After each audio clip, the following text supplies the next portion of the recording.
امام علی علیہ السلام کی خدمت میں ایک شخص آیا اور دستِ ادب کو جوڑ کر عرض کرنے لگا، یا علی، عشق محبت کی حقیقت اور پہچان کیا ہے؟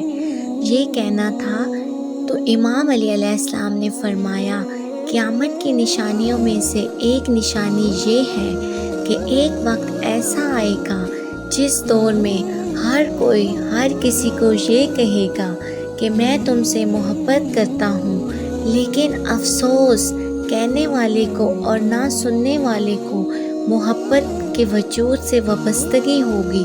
اے شخص، یاد رکھنا، جہاں میرا یا میری ہو وہاں محبت نہیں ہوتی۔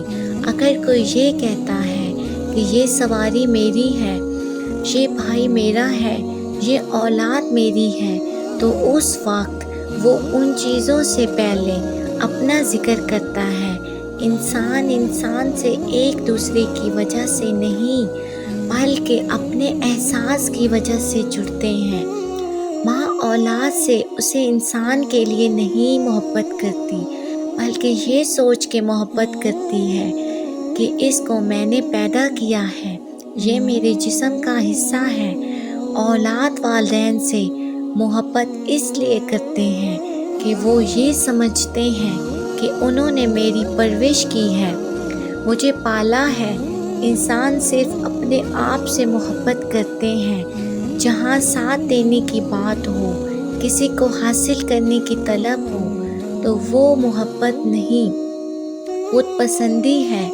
جہاں کوئی اپنا احساس نہ ہو، جہاں اپنی خواہش نہ ہو، جہاں اس کی ہستی مٹ جائے، وہاں محبت کی میم کا آغاز ہوتا ہے۔